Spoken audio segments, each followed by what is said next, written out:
team members. Lisa Power, Joseph Powers, Steve Chu, Mei Singh, Kevin Nguyen, and Amanda Haley. And I will let these wonderful individuals take it away. Good afternoon, good evening. Today we're going to be speaking about mental well-being and preventing burnout for changemakers. That means you.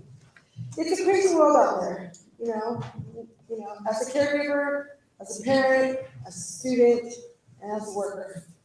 Youth are the forefront of the caring for the communities and fighting for change. The need to balance our pursuits of progress and care of self to ensure longevity. This workshop serves as an interactive space for IYC members like yourselves to reflect on the importance of physical, mental, and spiritual well-being and share different approaches and practices to support your well-being. Also in this space is to explore the importance of our identities for hyper-capitalistic use and values for productivity as a self-worth. So exactly who are you and what you do matters. And infuse new values into our Changemakers mindset and how we think of the world of today. So we have a whole panel here, and we're going to be discussing that. So we want an interactive audience, so don't be afraid. Speak out, because we want to know your views. So here we go. The first thing is, what is burnout? So give me an example of burnout, please. So burnout could be when you are doom scrolling your phone and you are dreading the next day. Burnout. Burnout. Burnout.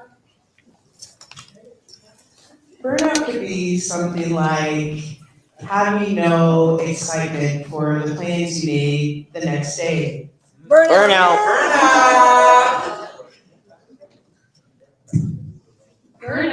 is having a full night's sleep but still so tired. Burnout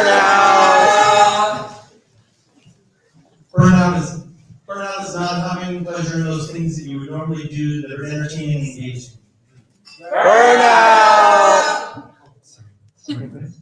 And if you are experiencing a sudden onset of sadness while you're working through something you used to be deeply passionate about, you may be experiencing burnout.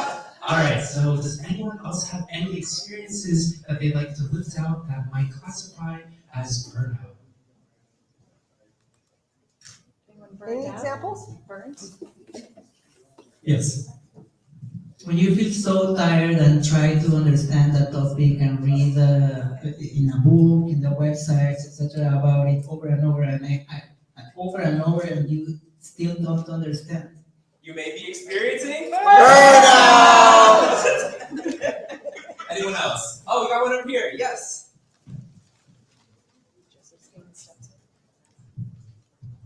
Oversleeping or not sleeping enough. You may be experiencing Burnout! Anyone else would like to offer one? Burnout. Well, no one. You went to the bathroom and then you open the tap, there's no water, and then you have soap all over your body. You may be experiencing Burnout! Also a bad day. That hurt day. Thank you for those that participated. Thank you.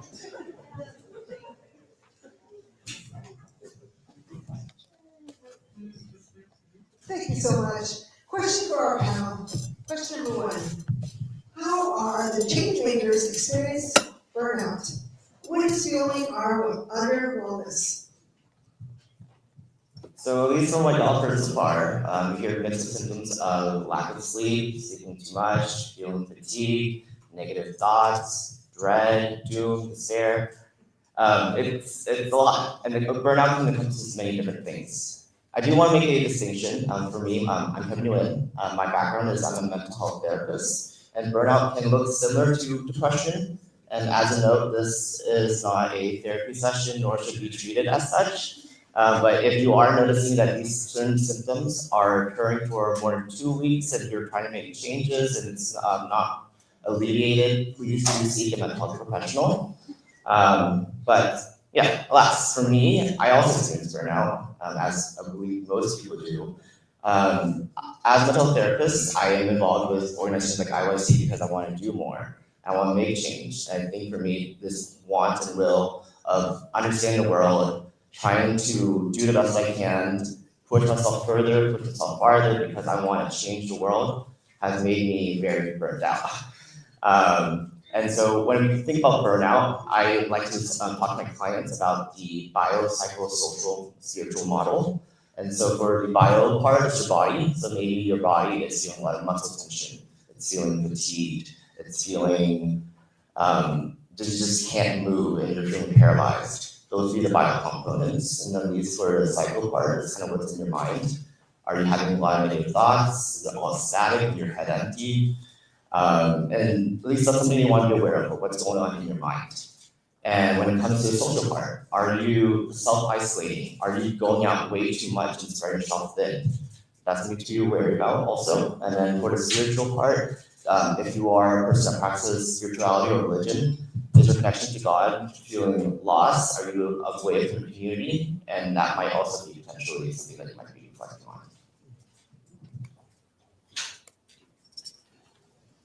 Hello, so my name is Amanda Haley. I'm an MSW student at Cal State LA, graduating this month. Hey.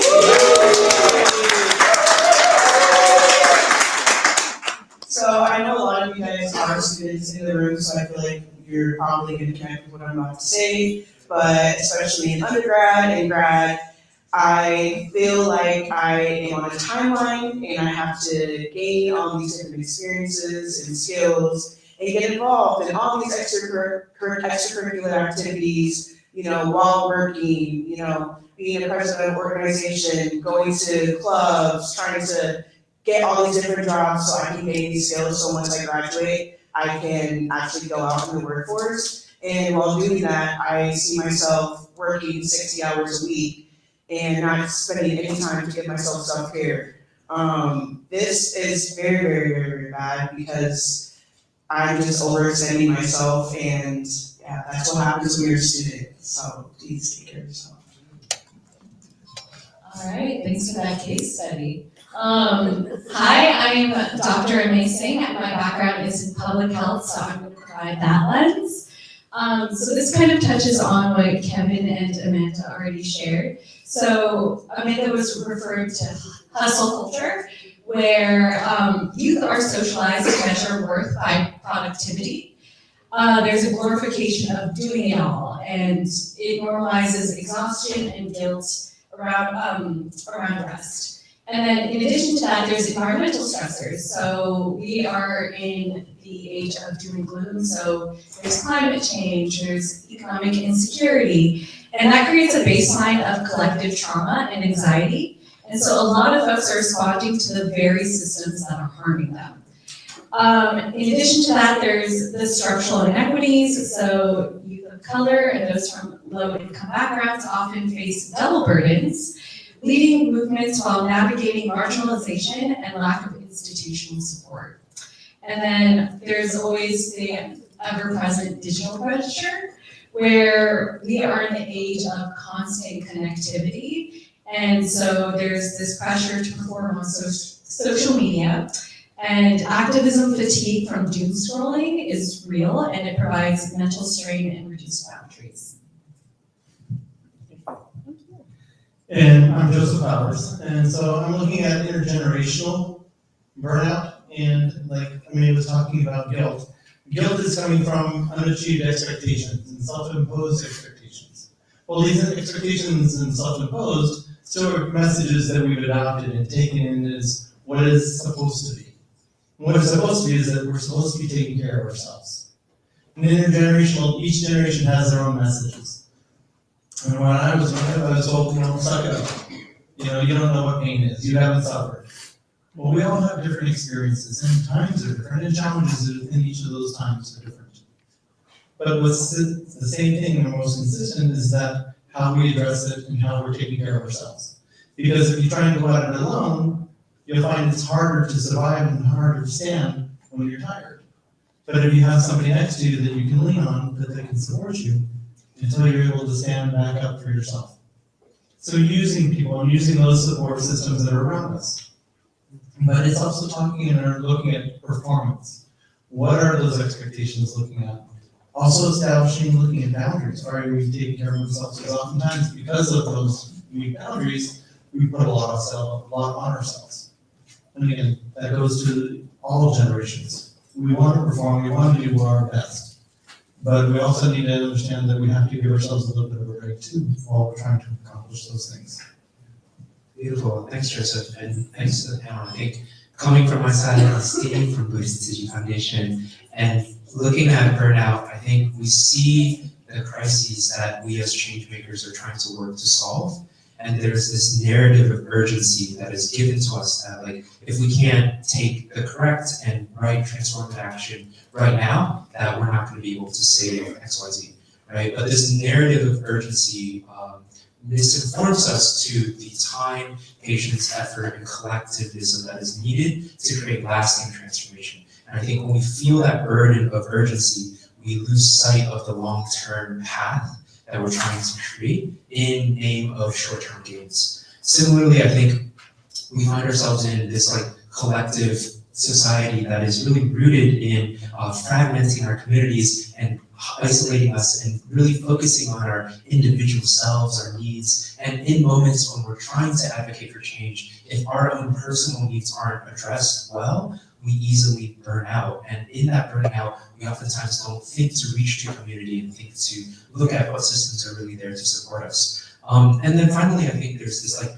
mentality and mindset piece to the burnout puzzle, which is centered around toxic positivity, right? Like we think a lot about how as advocates and change makers, we want to be the voice of progress, we want to be the voice of good and change and paint things in a light that shows hope. But what hope is there if you are faced with a behemoth of a challenge that you can't see the answer to, right? And that duality that many change makers face and their inability to reconcile those differences, I think can put them in this mindset of, I know I should be grateful, but I am feeling it. And that makes me even more shameful or guilty, or I have so much privilege and I'm trying to do good, but I can't see the progress and I can't seem to reconcile that, right? And it weighs heavy on the soul. Thank you very much. Question number 2. How do change makers address our mental well-being and prevent burnout? These are the strategies and techniques. Yeah, so I'll go back to my, I guess, original personal narrative. I think definitely last year with me, a year of personal burnout. I managed a client caseload of 20 to 30 clients, and I also managed more high severe cases. And I also was trying to chair different committees, trying to work in policy, trying to volunteer. I had my hands in a lot of different pots. And it was coming to a point where I feel like I wasn't able to do it all, and I was getting kind of rusty with some of the things that you're doing. And so there was a part of me that, no, I need to slow down. And I know whenever it was a good time for me to take a pause, I would shut off some of my responsibilities to delegate. And at least for me to be able to slow down my body, I was more aware of it. I could slow down, I could breathe, I could kind of reflect on the things that brought me joy. Because you can do a lot of things and you can be in many places, but you need to dedicate your time and energy intentionally. And that does take with a lot of internal reflection and to really know yourself. Bring it back to the biopsychosocial model. The bio-wise, some tips on an individual level. If your body is being impacted, you could get exercise, you could have a healthy diet, you could do things like yoga, you could do mindful breathing so that you can body and slow down. You can do progressive muscle relaxations. What I did recently was like karate and such. It's a good one, right? Your body might need something to nourish, that to be a way for it to reset. For the cycle part, some people find in terms of tuning into your thoughts that you can diary and do a lot of journaling. Some people like to talk things out and kind of make sense of what they're thinking. Some people are more visual, so they might like to do art and might want to paint out their ideas of what's still causing them stress and emotions that they're feeling. When it comes to the social model, folks can reach out to a friend or anyone that they find that they trust, that they can safely kind of vent out what they're feeling, how they are, and to really feel recharged by a connection. And then the last part was spirituality and religion. Folks can definitely reconnect with their religion, whatever spiritual practices that hopefully that can recharge them as a reminder of their values and beliefs. So. Yeah, from the student perspective, I think it's important to understand, like, yes, we have this time crunch, we have to get all these extracurriculars done, all these courses done at a certain time, and while also maintaining friendships or trying to work on top of that. I think the biggest thing is knowing when to say no, making sure that you set time for yourself. Me personally, I love to dedicate a rock day out the week. And a rock day is basically where you don't do anything or talk to anyone for a single day. I find that extremely recharging. And it's just setting boundaries with your friends and also understanding, like, hey, like, I don't have to join this extra club, or I don't have to go out with my friends this weekend if I'm tired. Like, it's okay to say no. And just making sure that you put that time for yourself is what's really, really important. So many options. Yeah, so again, from more of the public health systems perspective, so ways that folks can combat burnout. So normalizing rest as resistance is one way. So treating rest not as a reward, but as a right. So reframing rest as a revolutionary act, especially those resisting oppressive systems. And then adapting a community care model. So what that looks like is prioritizing mutual aid, peer support, and shared emotional labor, especially when formal systems fail. Like Amanda was saying, having boundaries and intentionality is also a great way to combat burnout. So that can also look like, so she mentioned more at the individual level, but at the systems level, that can look like advocating for sustainable activism, like rotating leadership, saying no to overcommitting, and integrating joy into your work. And then having culturally competent mental health access. Pushing for decolonized therapy, community healing spaces, and trauma-informed practices. And then finally, organizational shifts. So a lot of organizations should embrace flexible timelines, prioritize wellness check-ins, and model trauma-aware leadership. As the panel's talking about, they're all saying one thing, which is a thread that goes through all of them. It's about relationships. And as change makers, we're always making sure we're taking care of others. We're putting others first because we want to make sure they have a voice and they're cared for. But that relationship also has to include you in that relationship. Because if you're taking care of yourself, you will be there for them. I like the analogy of a lifeguard, that if somebody's drowning in the pool, the lifeguard jumps in to save them. Well, if the lifeguard is being pulled down, they're actually taught to swim away to make sure that they're safe, so they can then, when it's safe, pull the person out, revive them, and make sure they're okay. So you only have one body in the pool instead of two. The same thing with airplanes. When you get on an airplane, they say put the mask over yourself, and if there's somebody next to you you're caring for, then put it on them. Because if you're trying to put it on them and you pass out, neither one of you are getting the oxygen that we need. So relationship with yourself is important, and putting it as a priority. It's not being selfish. It's being intentional. By being intentional, you're intentionally making sure you're going to be available for those who you do want to support, who you do want to serve and help, that do need your help. I love that. I think similar, there's been like a thread and narrative around like love of self, right? And I would like to open with that question of like, do I love myself enough to care for myself in moments when I'm trying to care for others, right? And I think in change-making work, oftentimes the needs of the community feel so much more intense and urgent than our own personal needs. right? Even within this own conference, the number of like comments that I've heard around like, oh, like I lacked sleep because I was preparing for something to give to the community that I care about, right? It's very pervasive in our cultures, and so knowing when we can give that, but then knowing that we need to hold space to also care for our own needs so that we don't become like part of that system of burnout, I think is a really important ecosystem. And it's one thing to say like I love myself, but to actually go and do that work and put in that energy, I think requires a level of intentionality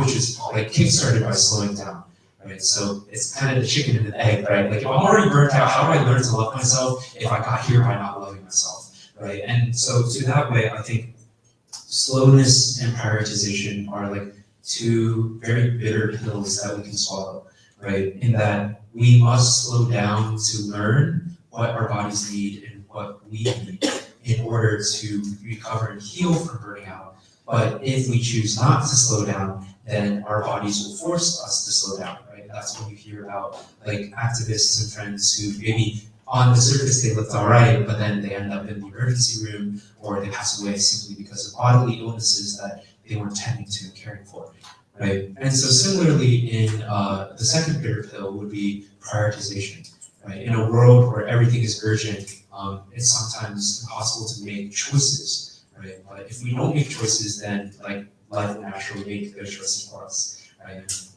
It might not consider where we are in that picture.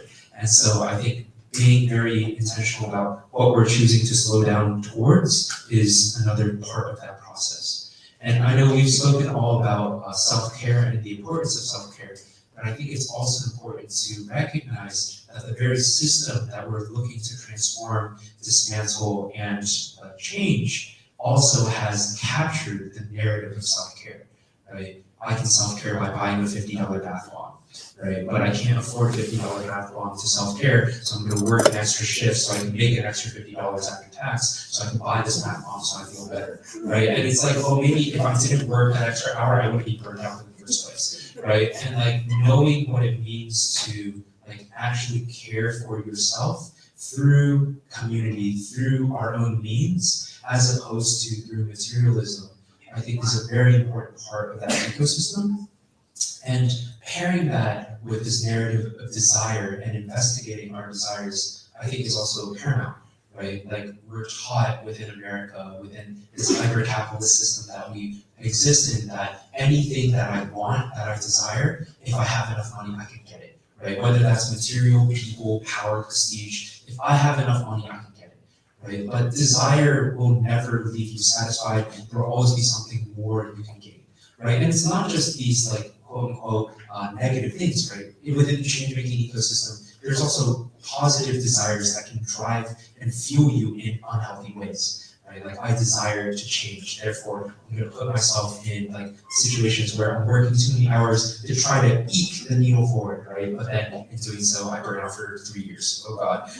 So like knowing how to operate within the framework of desire and not looking at I desire what I lack, but more so that I am deeply rooted in what I have and I move through that, I think is a key part of like healing and working through burnout. And then I think I've talked a little too much, but maybe the last thing will be like fallow season, right? Like farmers in their ever-knowing wisdom have learned that sometimes after you've farmed the land for so long, that you need to leave the land without seeds in it, just to rest, so the soil can regain its nutrients, so it can return to a state of fertility, right? And I believe that we really are taught that we should be productive all the time to keep going and keep going, and we forget that we're depleting ourselves in that process.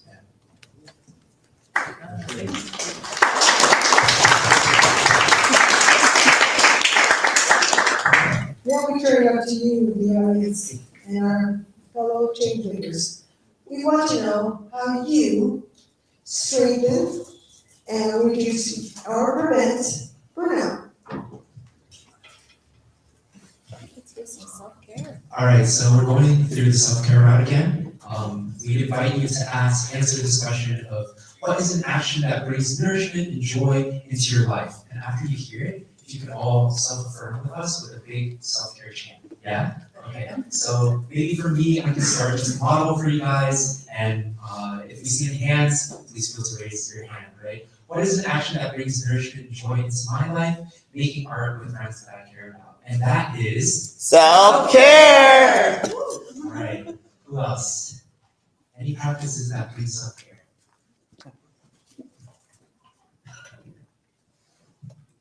Before anything else in the morning, before eating, drinking, like phone, whatever, like I meditate. And that is Self-care!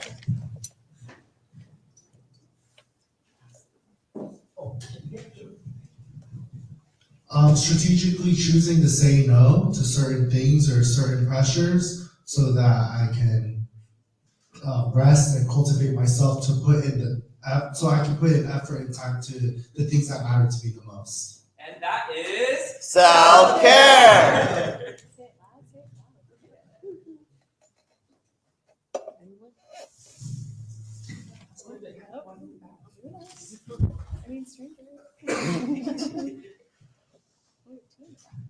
I like to lay on the grass with my best friend. And that is Self-care! Try to make sure I have at least one time during the day where I'm doing absolutely nothing. No pressure to do anything. And that is Self-care! No. I'm thinking myself. Going to the gym. And that is Self-care!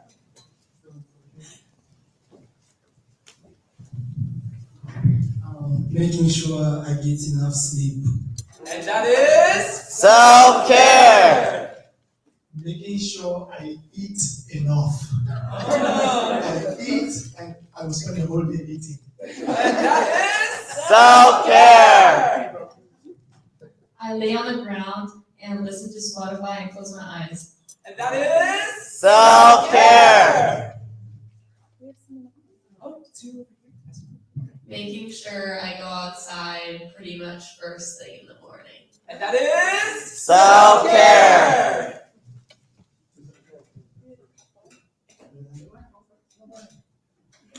Making sure to prepare with anticipation. And that is Self-care!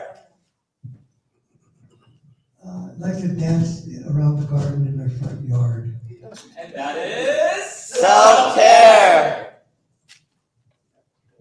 I feel like sometimes when I'm so busy, I'll forget to eat and also just block out time with my friends. So I like to go get meals with them. So it's like killing two birds with one stone. And that is Self-care!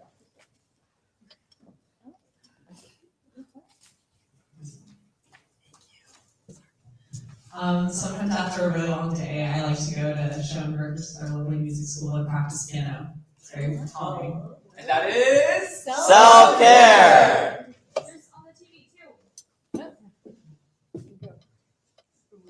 Strolling in the evening with earphones and music, like talking with fresh or taking in the fresh air. And that is Self-care! Self-care. So people around me don't necessarily like it, but I like to sing. And that is Self-care!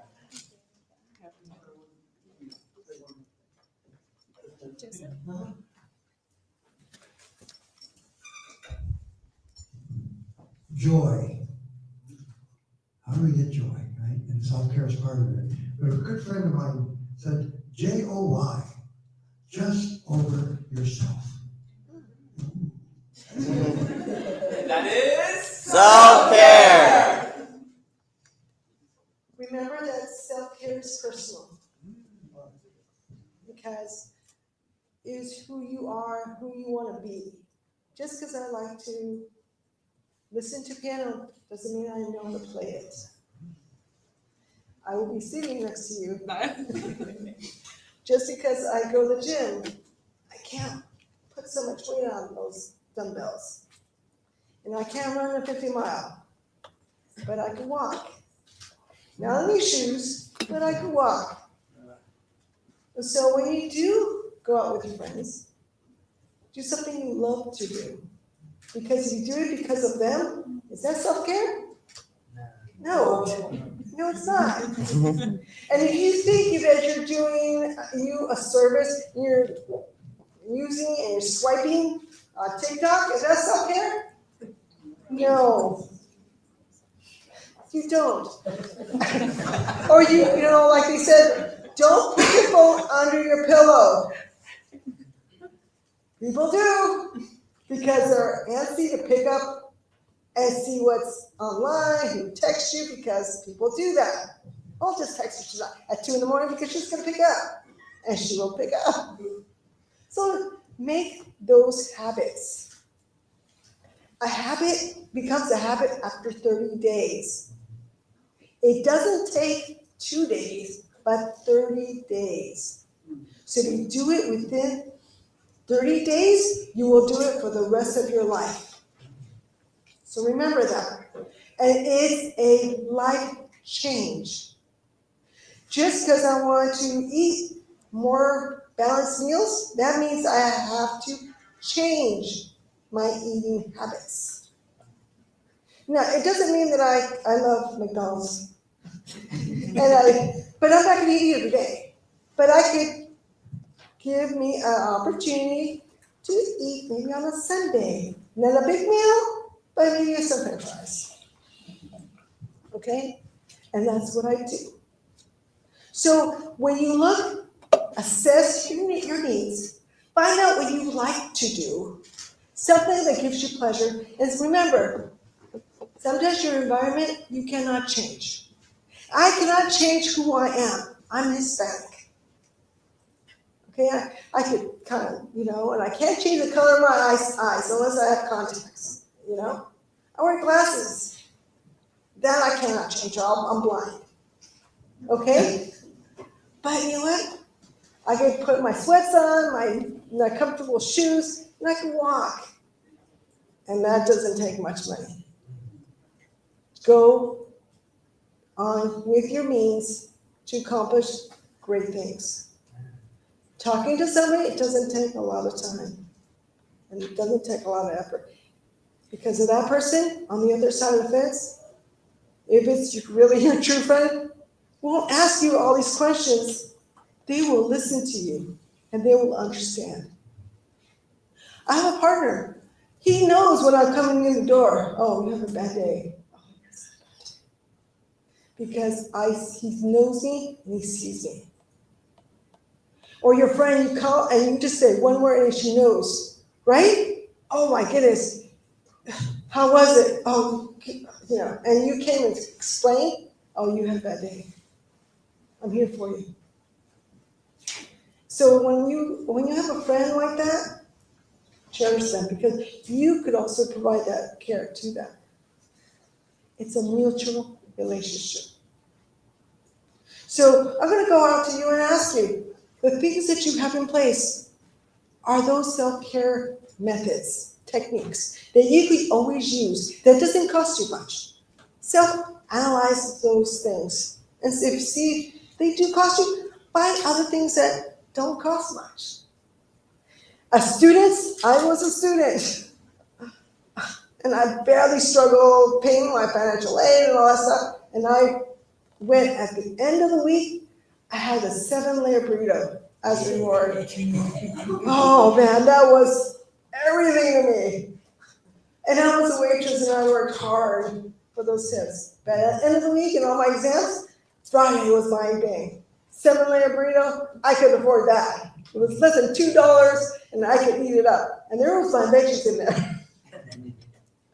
But I did it. And there was a Taco Bell at my university, so I have to go far.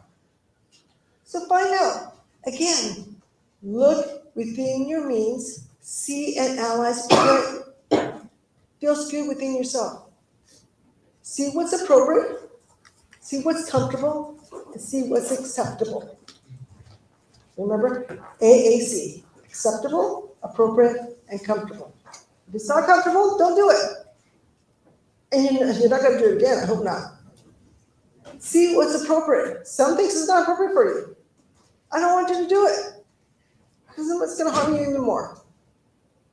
And what's acceptable for you to do it again. If you could do those three things, you could do self-care. Okay? And that's simple to the naked eye. But look at feeling yourself. So acceptable, appropriate, and comfortable. I wear these shoes, not every day because they're not comfortable. Right? So I'm gonna wear my tennis shoes. If you were here yesterday and the day before, I changed to my comfortable shoes. And I wore sweats. Acceptable to me, comfortable to me, and appropriate to me. My sweats and my tennis shoes. It wasn't much, and I put in my book bag, and I have them here today. So I'm gonna go out and see another event. You'll see me with my tennis shoes and my sweats. So on this towel, You have another one. oh, go ahead. No, it's okay. If you got a little sidetracked with the activity that originally saying. But I was just gonna say that one of the ways that I practice self-care is when I'm like debating whether I should do something. I think if I was like giving advice to a friend, and like I just have to think of myself in third person and think that if my friend was like, should I stay up another 4 hours and like do this work, or should I go to bed? I would always tell my best friends, go to bed and like prioritize yourself, but we never treat ourselves that way. So that brings nourishment in my life.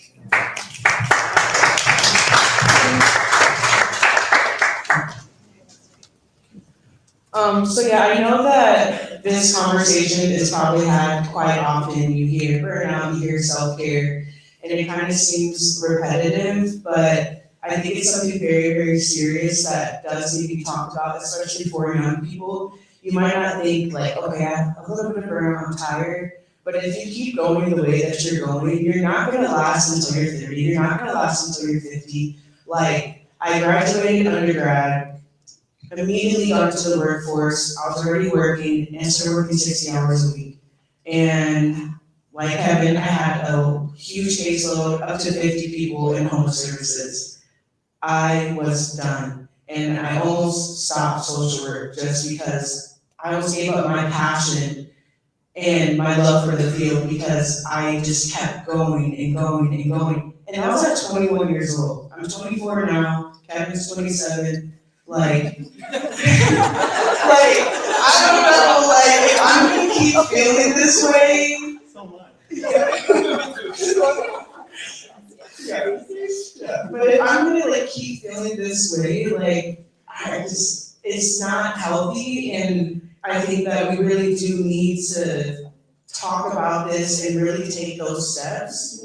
And everything that everyone was saying about self-care is wonderful, and do what you want to do, and just like what you're giving your friends advice, listen to the advice you give your friends and take that moment. If your friend is over here staying up till 3 a.m. doing their homework, you don't have to stay up till 3 a.m. to do your homework too. Because my friends stay up till 3 a.m. to get their homework done. I don't. I like to go to sleep by like 12, and guess what? I still get the assignment done, I still get an A on the paper, I still get everything done. So it's all about time management and giving yourself that space. I do want to add that there was a lot of messages that were from on the screen from everybody that was online, and a lot of good points that they were making. It's about self-care, and even though not everybody answered what their self-care is, I hope you have one. I hope you have something that you can tap into that takes care of yourself. And like Lisa was saying, it doesn't have to be an expensive thing, it doesn't have to be a big thing. It could be just going outside, taking a walk around the block. Okay, just laying down on the grass, taking a nice deep breath. You know, just recovering for a minute, taking care of yourself. And oftentimes, unfortunately, in this world, we look at others and what they have and what we don't or what we should have. And I can tell you, comparison is the killer of joy. Okay, Teddy Roosevelt. And me right now. But taking care of yourself is so important. And like you said, is that you're the guys and gals that are making the change. You guys are making the world a better place. And I've unfortunately seen a lot of great people that got burned out and stopped because they couldn't go on. And that's the saddest part, is that everything that they wanted to accomplish and do, they could have. Again, it is a marathon, not a sprint. I can add to that. So I think one thing we haven't really talked about is folks who are burnt out don't necessarily realize when they're burning out. So it's really important to kind of do body scans, which is like, I mean, I'm probably everyone's outing Kevin, poor Kevin, but like, Kevin can probably elaborate on this some more, but checking in on yourself. Hey, like, okay, my sleep's off, I'm not eating right, whatever. Yeah, I'm actually gonna pivot to you, Kevin, you wanna attack me? Sure. So body scan is practice of mindfulness, right? And so because sometimes we're doing so much, we're just kind of like go, go, go, go, go. It's good to pause. It's good to take a nice slow breath and keep it on rhythm. Because when you do take your slow deep breath, people do a method of box breathing where you might inhale for 4 seconds, hold for 4 seconds, and release. And you want to do that again a couple times so that your heart does slow down to rhythm. So inhale 4 seconds, hold, and release.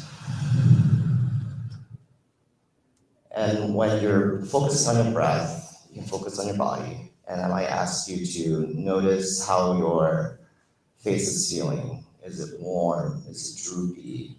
Are your eyelids sagging? Are your shoulders heavy from just crouched on a chair? Do you feel tension in your neck or your shoulders? Are your legs tired? Is your legs numb? Do you need to stretch it out? That's a way of just kind of cultivating more awareness of how your body's feeling, because if you don't tune into it, there will be more like physical health effects such as one too. So taking that intentional break, intentional pauses, and trying to nurture yourself is very important. I guess you want to like closing remarks for me too. I think most people carried a lot of good insights. I'll just reiterate. Self-care should be adaptive to the individual. Different things work for different people. For me, I like to nap here and there. I like to sometimes dance at parties. I like to, it ranges, right? Some people, for me, when I have more high energy and positive emotions, I like to release it in high energy ways. If I'm feeling low energy and more low emotions, sometimes I might want to take rests and take breaks, slow down. So different things that work for different people, and so something to be, cognizant of. And also your self-care might change over time. I think it was also mentioned that self-care should also be sustainable, right? So do within your means. Real shopping is not always just, you're gonna run out of money. So please be mindful and of your budgeting and your spending. But it's also good to sometimes splurge once in a while if you can, right? It doesn't have to be financially, it could also be like making that really good food and you feel comforted and supported, right? You're trying to do something that's intentional. I'll recap, I guess, onto like a systemic level very briefly. Is I feel like a lot of social justice movements tend to be modeled after you've got to give it your all, you got to push, and so you got to die a martyr. And sometimes it's not a good model to live by because you're encouraging people to push beyond their means, and not a lot of people are going to want to follow that example. So as you are fighting the good fight, make sure that you are also modeling sustainability, because we want to end well and be well, and that's the key for my opinion. Social justice movements. So, yeah, thank you.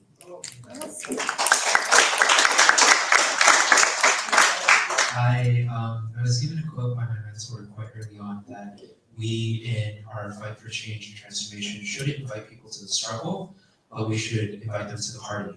And I love how Kevin spoke to the importance of us modeling the transformation and the values to which we wish to create, right? Like, it's one thing to use the tools of the very system we're trying to dismantle it, right? Like, you're not going to get very far because those very tools are rooted in values of exploitation, extraction, oppression, and they're not going to be able to inspire the movement building, the change that ordinary people want to come in on, right? Like I ain't trying to die a martyr. Like I want to live until I like have grandkids, you know, and like watch them run around the park. And I have like 5 corgis, and they're living the rest of life. We have a barbecue cookout where I have all this plant-based food, and we're talking about how we can like help heal our community, and then we go out and we hang out with our elders. Like these are things that I think I get excited about, right? And if I can do those things that I'm excited about, while it's healing and nourishing to me, it's helping my community, and it's helping people in need, I think like you're in a win-win-win, right? Coming back to like healing and like this question of like how can I notice if I am burning out? I think honesty is an important element of the puzzle that is very difficult in like modern America, or maybe America, but like Western culture writ large, in that like I think we're very performative, right? Like and like there's almost a worship of perfection and performance that we are taught and acculturated to, that prevents us from sometimes being honest to even ourselves, right? In that like, oh, this like crick in my neck, it's not that like I'm tired and I'm beginning to like wear down and become burnt out, you know, it's just, oh, maybe like I'll lie to myself and be a little delulu and say that like I just like slept wrong in the wrong position, right? But maybe it's a larger sign, but I'm not actually noticing these things because I'm not honest, right? And so to be honest, I think, not only in body scanning, but also thinking about like why I'm doing what I'm doing, what are those motivations, I think allows for us to glean insight into our inner selves, right? And if we begin to understand what motivates us, I think we can begin to see the path forward, right? If we're motivated by values imparted to us by these societies that extract and exploit from us, then we will naturally try to extract and exploit from our own body in the name of progress or profit. Right? But if we can be honest about that and say, maybe I have alternative values of like care, sustainability, community that I want to root in my life, then we can begin to like explore with a heart of curiosity what could be. Right? And I think that's where the excitement comes. That's where you're no longer struggling with like, I'm trying to dismantle my identity that's been given to me, but it's more like, I'm trying to discover something new. Right? And it's a party that everyone's invited to, and it's a journey that we can walk on together. And I really want to lift up community and mentorship, in that I think I owe my life, I owe everything in my brain to my many mentors and friends that have accompanied me on this journey, and in that they have shown me the good that can come when we resist these values of exploitation and extraction, and we head towards like these values of compassion, empathy, gratitude, respect, and love, and really put them into our own lives, right? I see how it benefits them, and in knowing that, I rely on them to give me insight and advice as to how to live my life. And so I would encourage all of us to think who our mentors and peers are in this space that serve as positive role models of what it means to do this work more sustainably, and seek them out and like spend time with them. Right, like see how they pattern their lives, and how they engage with spaces. I remember when I first was in the UN, I would go to every single meeting from the beginning of the conference all the way until the last day, you know, and every single reception I'd be there. Every morning coordination meeting I'd be there, you know, and then we'd be drafting with our working groups at the evening, and then I'd finish the 2 weeks and I'd be like, why do I feel like I have no gas in my tank? You know, and then it wasn't until my mentor looked at me and said like, you know, you only have to show up to like 3 meetings in these 2 weeks to be impactful, right? And that because you're doing all this other stuff, like when you do show up to these 3 impactful meetings, you're so worn down you can't even like speak up because you're so socially drained from your battery, right? And I'm like, oh, but maybe I don't have to live this way, right? And I can maybe trust in the advice of my peers and mentors. And so I think like that sort of like modeling is really important. And yeah, I'll close with just like, I think when we're lost, look to nature to teach us, right? Like we have 4 seasons.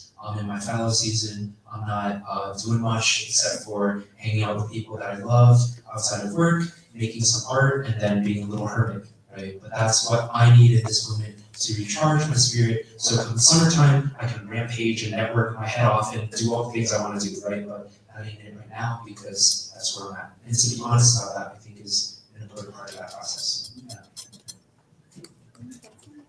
Thank you very much. I'm turning this You already heard what we have to say, so I'm turning this to you. We have a couple more minutes left, and I want to know what your comments, your views on what we said, and maybe share your experiences about your strategies, your comments. Maybe we will learn from you. Anyone?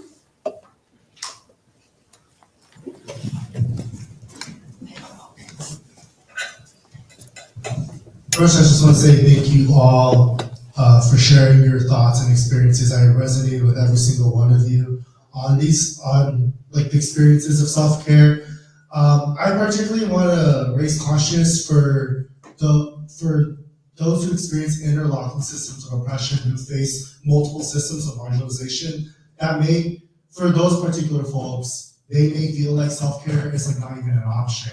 I think about folks who, maybe I think about like a parent who feels like they have no time to self-care because they got to take care of the kid. They have to work 60 hours a week. They have to pay bills. They have to do this, and that. And so, something that comes up to me is just thinking about how can we make sure to raise the consciousness and also redefine what self-care is in that moment. Because sometimes when they hear the dominant narratives of self-care as like with like bath bombs, and even by saying like taking a walk outside of the park, it's like some people may be like, wait, what the heck? Like I have no time for that, right? And so I offer, kind of like this modified definition of what self-care is. It's whatever you can do within your capacity to take care of yourself. So I just want to add that to the conversation as well. And because I was also reading too some of the comments. One of the self-care things that someone's doing is making sure they have access to water, and that takes a lot of work. That takes work in making sure they have access to clean drinking water, and thinking about how self-care is not just things to take care of yourself, like within like your mental and like spiritual realm, but also like making sure you have access to basic needs. And so I guess with that even being said, I think that's why youth engagement advocacy as a form of self-care is so important, because we have to make sure we have access to food, water, shelter, and community so that we can, build a sustainable world and community where communities can sustain themselves and be able to meet their basic needs and being able to rely on community members so we can prevent some of this stuff that we're seeing in the first place. Maybe they feel like they don't need to, resort to like a bath bomb or all these gimmicks of like self-care if they know they can rely on their friends, if they know they have access to water, access to a job that pays well, that pays enough for them to pay their bills. So I just want to add to that conversation.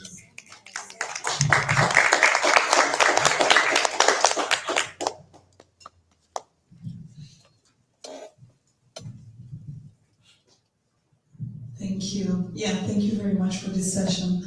Building further on what our colleague just said, I think it's so important and making a difference, and you highlighted it maybe without really saying it so, but the difference between self-care and community care. Because very often self-care feels like an extra task we need to do. And it really feels, especially for people who are experiencing burnout, trauma, like as if it's their own fault. It's like, oh yeah, you didn't do any self-care. And so now that you're back in the workforce, you're gonna take this yoga class. And I can say this, I'm a yoga teacher, so I can take fun of it. You're gonna take a yoga class, you're gonna do this and that, and you'll be fine. And that's just not true. Whereas like self-care is a daily practice.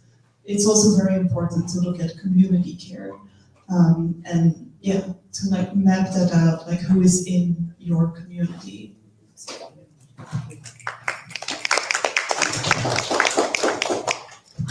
Thank you so much. I think also just to build on the idea of community, another way of caring for yourself that not a lot of people might realize is finding the right cohort or the right community for yourself. A lot of people might think that this is something that they might not have control over because they think, oh, is this group going to accept me for who I am?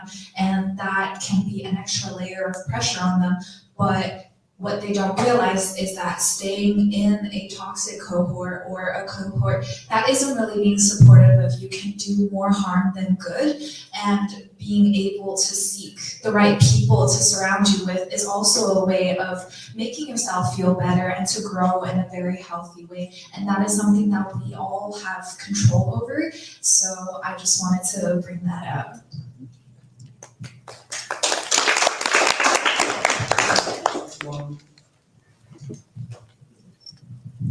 So on the line it says, what is the difference between self-care and personal development when it comes to making a change?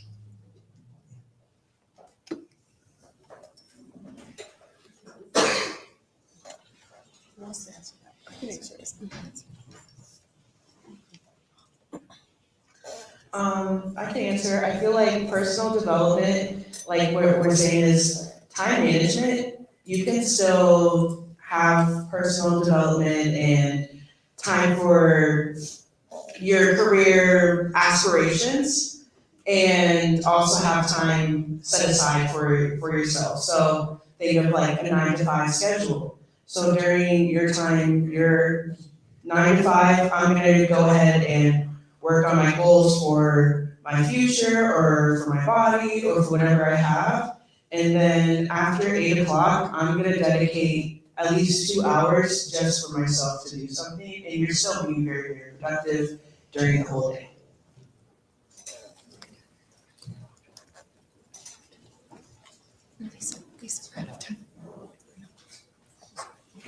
Thank you so much for the panel here and for the audience participation. I hope you learned or got a little bit more about what is burnout and self-care. If not, we are always available for you.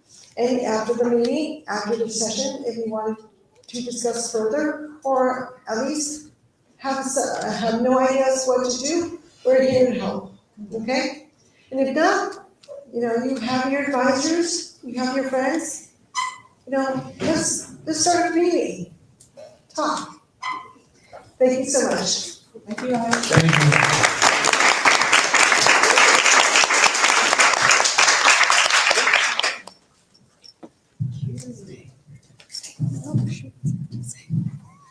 Alright, thank you speakers, thank you so much for your insights. Mental health is such a relevant topic, especially in the field we're in, and I think we all appreciate hearing the ideas and strategies that were mentioned. So that concludes day 3, or the event, like the sessions of day 3 of the International Youth Conference. Thank you all for attending. However, we would love for you to stick around because we have our cultural night happening tonight at 6.